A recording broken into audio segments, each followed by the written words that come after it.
kind introduction. As Dr.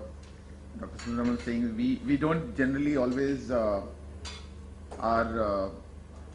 like seen as a visible partner in the work that lot of the work that we do.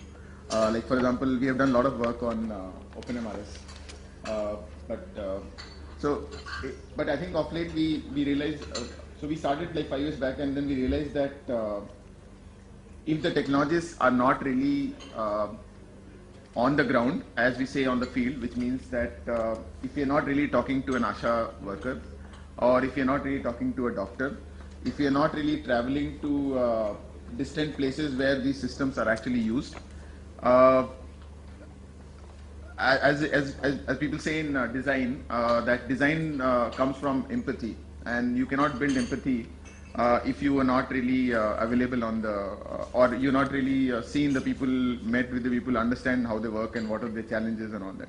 So we try to now work actually with the providers on the ground, and I think that process of transition from working as a technology vendor who was sitting in Bangalore in an air-conditioned office writing software based on the requirements given by people who are actually the forefront organizations. From there to actually really working and going to Bilaspur multiple times in a year, working with the doctors, staying at the hospital.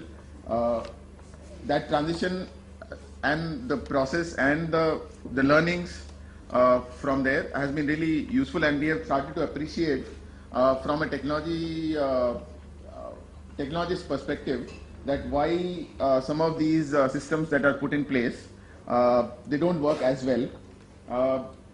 Why the adoption is low, why the quality of the output is. I have seen many hospitals I've gone to where, and I could almost stand there and see that perhaps electronic medical record system was launched at this particular place with lot of fanfare and with lot of enthusiasm, and after 2-3 years you see that there are kiosks, there are panels lying there which have not been used for a long time. So how why do these implementations really not really take off? And so we started to appreciate, and I think one thing, the most humbling thing that you appreciate and learn, that we have learned, is that it is actually not about software. I think as many people would attest to it, is that writing software or making even a very good user interface, I think that comes hard, but even making very good user interface, I think this is the beginning of the story. Because the real thing happens when people start using the system. So what we have seen is that as a technology vendor, we get involved very late. So by the time a technology partner is asked to build a system, somebody has already defined the solution, that this is what it should be, instead of keeping them involved, them being involved in the process of trying to understand actively that what really will work. So they are already handed over an IT solution in some ways at a very high level. And what we also see is that their involvement ends very soon. So the reason the involvement ends very soon is because the technologies are actually very expensive. They're not inexpensive. So the budget runs over, and then when people start using the system, and that's where you start, till the time you are doing pilot, users, because they're not dependent on it, they don't really give you the feedback that you need for the software to be successful. Only when their work starts depending, when they start becoming accountable, responsible for the output that they have to deliver by using the software or the technology, that's when they start talking about what problems they're facing, what they would actually really like. And I think by that time, the technology vendors are already out of the, if you look at any such plan, you will see the technology vendors are out by that time. And I think that was one thing that we learned, and we felt that, and that's where I think Agile, which we use a lot in the business world, which actually really is about breaking down this process of development and implementation of software, not into a waterfall thing. So let me just explain the waterfall. What we mean by that is that you do requirement, you do analysis, you do development, design development, and then you do implementation, and then people start using the system. This process doesn't allow for any feedback. So that's why it's called a waterfall, that the water falls, nothing actually goes back up. So nothing feeds back and you really don't learn in the process.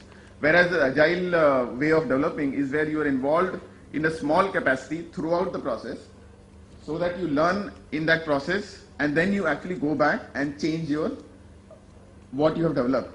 It is, people say it's an inefficient process, and perhaps it is an efficient process, but it is an effective process. You can be very efficient and drive very fast and just fall off a cliff, but that's not very useful because you are very efficient. So you have to be really effective in the goal that you are trying to achieve. And that is something you have learned, is that agile really one is being involved, and second is being involved throughout the process is actually very, very important. The other challenge, and this is our observation, is that, and I was sort of talking about this earlier, so I'll not go into too much detail, is that we have to make the systems for the provider so that it is included in their work and it is not another piece of work. And I think there is a difference. So for example, if doctor, or let's not take doctors are a hard thing. Let's say nurse is supposed to report something, then that is actually work. Because they're supposed to do their actual work, which is taking care of the patient and everything, and then they're supposed to report something. Now, taking care of patient and reporting, both of them then become work. But if it is included in the process of actually taking care of the patient, then it is actually not work. There is one is, you can call it empowering or enabling, and the data naturally comes out of it. You don't really have to tell them to give you data. And I think when that happens, we believe that the adoption, the data quality, and all those things are much higher than when you just ask them to do something, because then there is not only there is a scope for making up data, but there is also less incentive to why should I again, now I've done my work, why should I again go and do that?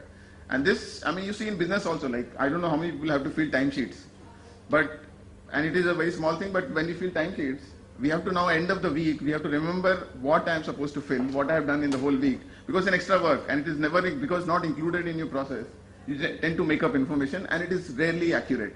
So these are some of the learnings, and I'll probably stop here and maybe answer questions during the discussion.